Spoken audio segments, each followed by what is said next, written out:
Paola Meo, sei biologa, nutrizionista, specialista in patologia clinica. Sei una divulgatrice scientifica anche attraverso la partecipazione a programmi radiofonici e televisivi e promuovi da sempre l'idea di una dieta equilibrata, basata su uno stile di vita sano. Ti chiedo, la dieta mediterranea corrisponde al tuo modello ideale di dieta dal punto di vista nutrizionale? La dieta mediterranea è sicuramente il mio modello di dieta da un punto di vista nutrizionale per il suo effetto protettivo sulla salute, in quanto si basa principalmente su alimenti di origine vegetale, che poi sono quelli del bacino del Mediterraneo, nonché del nostro patrimonio gastronomico, quindi legumi, cereali integrali, frutta, verdura, frutta secca oleosa, olio extravergine d'oliva, e si basa invece su un moderato utilizzo delle proteine animali, favorendo il pesce sulla carne e limitando il più possibile gli alimenti processati, trasformati. Quindi è sicuramente un modello di salute importante, perché poi gli alimenti di origine vegetale ci assicurano tutta una serie di elementi importanti, ad esempio la fibra alimentare che ci protegge da patologie croniche come il diabete, l'ipertensione, l'obesità, e poi nel mondo vegetale abbiamo molecole importanti come gli antiossidanti, i polifenoli dell'olio, i carotenoidi di alcune verdure che ci aiutano a rallentare l'invecchiamento e a spegnere l'infiammazione. Insomma, è veramente prodigiosa per la salute.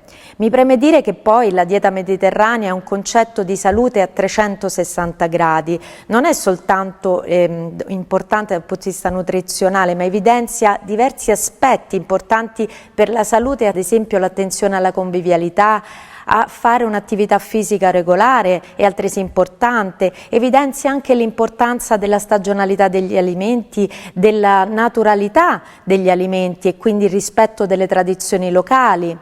Per esempio nel nostro territorio noi abbiamo tra l'altro una tale varietà di alimenti, una biodiversità resa possibile dal clima che arricchisce ulteriormente dal punto di vista culturale delle ricette questa dieta. Se pensiamo alle nocciole piemontesi, alle mandorle di Avola, all'olio della Puglia o alle lenticchie umbre di Castelluccio, i pistacchi di Bronte, i pomodori di San Marzano in Campania, insomma abbiamo una tale varietà che rende questa dieta ancora più versatile e sana. Qual è il piatto che meglio sintetizza questa dieta? Beh, sono tanti i piatti che la simboleggiano, la sintetizzano. Mi viene in mente un bel piatto di trofi al pesto, ad esempio, questo pesto tipico della nostra regione Liguria, che contiene oltre all'olio extravergine d'oliva anche importantissimi elementi come i pinoli, il basilico, l'aglio, tutti alimenti importanti e antinfiammatori. E poi se pensiamo che nella ricetta originale c'è anche il parmigiano, è un piatto equilibrato e completo. Ma mi viene anche in mente per esempio una bella minestra di orzo e lenticchie, la famosa carne dei poveri. Nell'abbinamento cereali integrali e legumi si hanno le proteine nobili della carne senza avere quei grassi animali, quindi è un piatto salutare, democratico, accessibile a tutti e gradevole al gusto. I pilastri su cui la dieta mediterranea si basa sono dunque soprattutto cereali e olio d'oliva extravergine. Ma perché questi alimenti sono così preziosi dal punto di vista nutrizionale per il nostro organismo? L'olio extravergine di oliva è preziosissimo per il suo effetto protettivo sulla salute a vari livelli. Contiene innanzitutto, come dicevo, antiossidanti che aiutano a spegnere lo stress ossidativo, l'infiammazione, i polifenoli e la vitamina E, ma contiene anche acidi grassi buoni come l'acido oleico, che aiutano a proteggere cuore e arterie e a mantenere un buon rapporto colesterolo buono, colesterolo cattivo.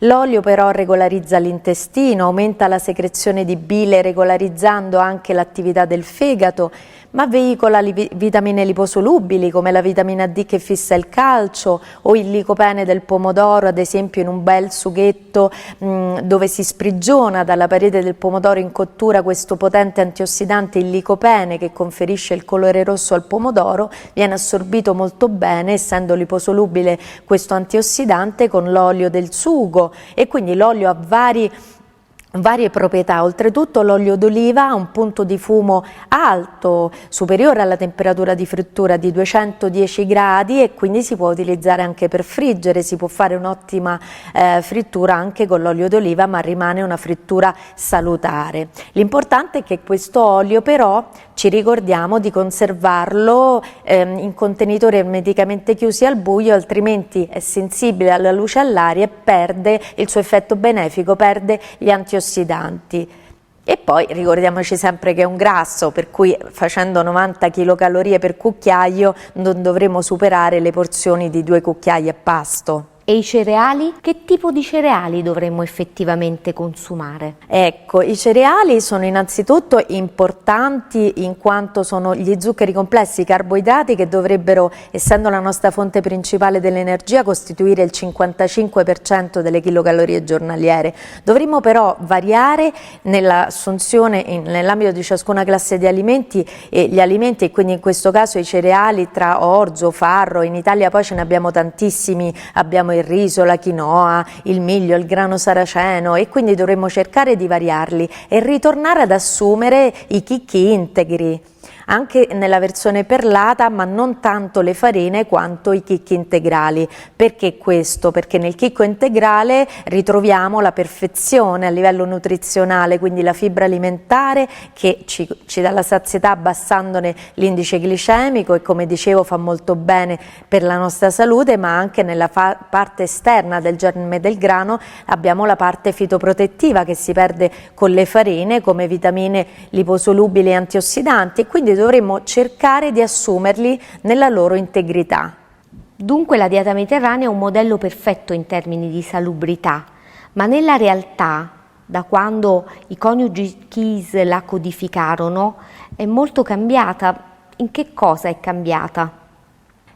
Purtroppo è cambiata molto, si è snaturata da quella che conosciamo essere una dieta antichissima. Se pensiamo che trova le origini dagli antichi greci ed è andata avanti così fino agli anni 50, purtroppo poi è arrivata l'industrializzazione, si è allungata tantissimo la filiera dal produttore al consumatore, gli alimenti non sono più appunto di stagione a chilometro zero, per esempio si consuma molta più carne di prima, mentre dicevamo l'effetto benefico di questa dieta sia per la salute dell'uomo che dell'ambiente è quella fatta soprattutto di alimenti di origine vegetale. E come dicevo, i cereali non sono più integrali, ma sono raffinati, sono prodotti lavorati, trasformati. Pensiamo ai biscotti, ai cereali in scatola, le fette biscottate e tutti i prodotti dolciari. Dovremmo cercare di assumere i cereali integri già dalla colazione, per esempio i fiocchi di avena che contengono un particolare tipo di fibra, il beta-glucano, che aiuta, pensate, a limitare colesterolo e glicemia nel sangue, è proprio un farmaco alimento, e cercare quindi di ritornare ai cereali integrali. E l'olio dovrebbe essere quello spremuto a freddo, fresco, estratto da poco, e non quello deodorato dall'industria in offerta nei supermercati. Quindi dobbiamo cercare di recuperare la naturalezza di questa dieta, quella appunto dei nostri avi. I Keys codificarono questa dieta in Cilento e quindi in Campania. Oggi proprio in Campania c'è il più alto tasso di obesità infantile. Nella tua pratica medica riscontri un incremento dell'obesità? Assolutamente sì, purtroppo c'è un'elevata incidenza di sovrappeso e obesità, proprio perché abbiamo, ma anche nelle categorie più vulnerabili, pensate nei bambini, e patologie associate alla cattiva alimentazione come il fegato grasso, la steatosi epatica già nei bambini. E questo perché? Perché appunto, pur avendo la dieta mediterranea sulla carta, non è più quella dieta originaria, e quindi c'è l'uso sempre massivo di cibi industriali, iscatolati, il cibo fa lunghi tragitti e arriva da noi impoverito di nutrienti, arricchiti di chimica, c'è la produzione in larga scala, i cibi sono di serra, non sono più di stagione, perdono vitamine e nutrienti e vengono arricchiti di quella chimica o di quell'eccesso di sale o zuccheri che poi porta all'aumento del peso. Che cosa si può fare per invertire la rotta? Tornare ad assumere appunto i cibi integrali, porre attenzione già quando facciamo la spesa, scegliere quegli alimenti a chilometro zero, tornare ad assumere meno carne, il consumo pro capite di carne deve diminuire anche per la salute del pianeta, e quindi poi si parla di carne sintetica, ma basterebbe ridurre di molto il consumo pro capite di carne e tornare ad assumere invece soprattutto cereali magari abbinati ai legumi, che fanno un piatto unico senza i grassi animali ed è accessibile a tutti, un piatto trasversale, democratico, accessibile per tutti, e quindi tornare a fare la spesa scegliendo gli alimenti di stagione, rispettando il chilometro zero e possibilmente magari anche frutta e verdura biologiche. Quindi la dieta mediterranea è anche uno stile di vita sostenibile, perché si allinea ai principi dell'agricoltura sostenibile, della coltivazione della biodiversità e, come dicevi tu, incoraggia l'uso di ingredienti locali e stagionali, il chilometro zero, riduce l'impronta del carbonio associata alla produzione e al trasporto alimentare, quindi è un modello virtuoso da molti punti di vista. Ma secondo te è veramente estendibile su scala globale? Assolutamente sì, potremmo parlare di dieta panterranea declinandola nei vari paesi.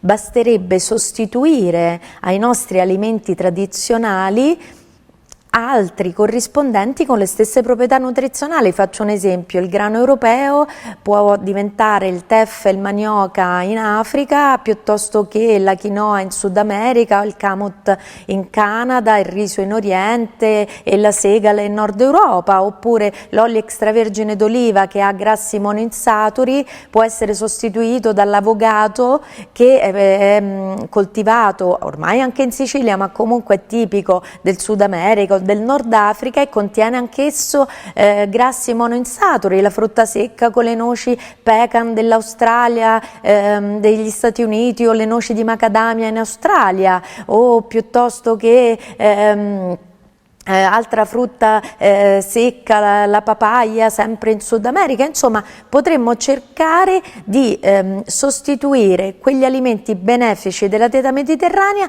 declinandoli con i prodotti locali e magari avere ogni luogo una sua piramide alimentare sempre basata sui principi della dieta mediterranea, ma rispettando le tradizioni locali. Quindi possiamo dire che il modello della dieta mediterranea è il modello guida per quella transizione alimentare democratica del pianeta di cui tanto si parla e che sta diventando sempre più urgente, anche alla luce di fattori come l'emergenza climatica e le guerre che favoriscono la carestia di cibo in alcune parti del mondo.